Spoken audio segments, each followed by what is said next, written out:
Ne jamais rien vendre pour vendre plus, vous trouvez ça absurde? On va regarder ça ensemble, c'est parti. Salut tout le monde, c'est Richard, j'espère que vous allez toutes et tous très bien.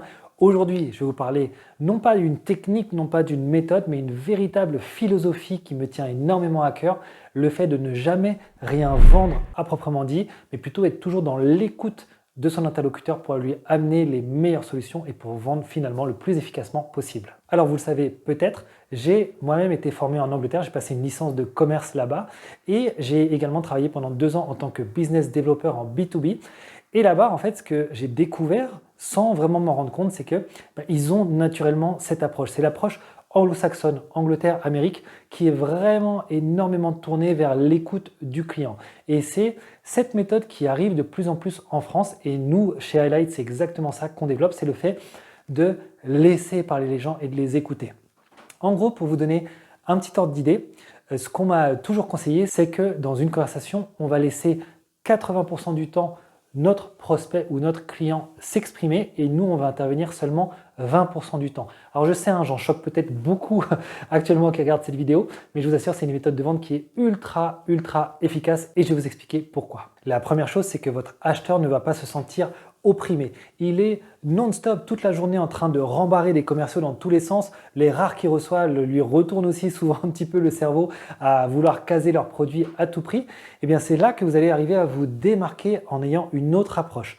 Cette approche qui va être appréciée, c'est une approche de conseiller. Vous allez pas être sans cesse en train de vouloir parler de vous, de votre produit, de votre entreprise, mais bien au contraire, vous allez être très muet là-dessus et vous allez laisser votre interlocuteur s'exprimer. Et qu'est-ce qui va se passer déjà dans sa tête? Il va se dire, ah, tiens déjà, c'est pas quelqu'un qui veut à tout prix me vendre son produit, donc je vais peut-être avoir un peu plus confiance envers lui. La deuxième chose, c'est qu'il va se sentir en confiance. Il a la parole, il peut s'exprimer librement. Le fait qu'il s'exprime librement va vous permettre de beaucoup mieux cerner ses attentes. Pourquoi? Eh bien parce que si c'est vous à chaque fois qui l'alimentez avec des questions, vous allez avoir des réponses, mais elles vont être souvent très fracturées. Alors que là, en le laissant l'exprimer, il va pouvoir vraiment vous donner tout son raisonnement et c'est comme ça que vous allez comprendre quels sont au final ces critères d'achat et c'est là que vous allez pouvoir être efficace. Dans cette approche, naturellement, on va se positionner beaucoup plus comme un conseiller ou même comme un expert. Ça, c'est vraiment le Graal. C'est ce que les acheteurs attendent aujourd'hui. Comme je vous le disais, ils en ont marre d'avoir des commerciaux toute la journée. Ceux qu'ils reçoivent doivent leur apporter une valeur ajoutée. C'est le mot clé vraiment, lui apporter de la valeur. Et pour ça, il n'y a qu'une solution, c'est d'être un véritable expert, de connaître à la fois son domaine, son produit, son marché, les besoins fondamentaux de son interlocuteur. Tout ça va créer un climat de confiance qui va être très propice non seulement à la vente, mais à la relation humaine tout simplement que vous aurez avec votre prospect. Ce qui va agrémenter votre approche de conseiller, ça va être le fait de véritablement pousser votre client à la réflexion.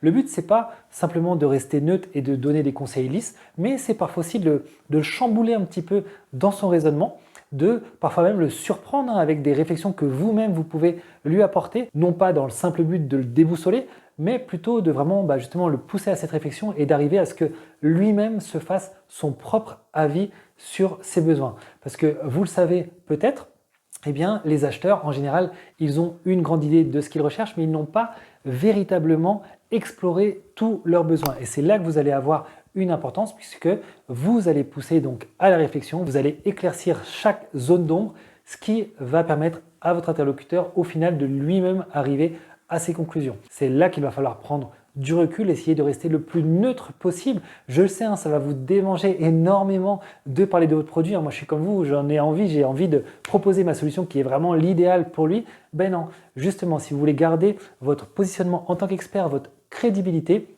eh bien, il va falloir s'en abstenir et c'est là que vous aurez jusqu'au bout l'attention de votre interlocuteur. Mon grand conseil sur cette approche, c'est donc, au risque de vous surprendre, de ne surtout jamais parler de votre produit, à moins d'en être absolument contraint par l'interlocuteur, mais vraiment essayer d'éviter au maximum pour garder votre crédibilité jusqu'au bout. Et c'est seulement à la toute fin, lorsque vous aurez exploré complètement ses besoins, lorsque vous aurez créé un climat de confiance, lorsque vous aurez votre positionnement en tant qu'expert, que vous allez enfin pouvoir lui apporter votre solution.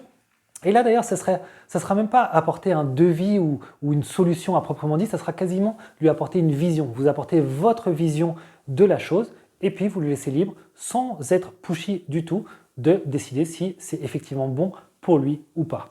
Voilà, c'est une approche, comme je vous disais, qui me tient énormément à cœur. C'est comme ça que j'ai toujours fait sur mes 11 ans d'expérience dans le B2B et ça a toujours plutôt bien marché. J'avais des interlocuteurs avec qui j'ai créé un climat de confiance, des relations sur le long terme. Donc je vous conseille fortement d'adopter cette approche. Je vous souhaite une excellente journée. Pensez à vous abonner à la chaîne pour suivre toutes mes futures vidéos. Et pour ma part, je vous dis à une prochaine. Ciao!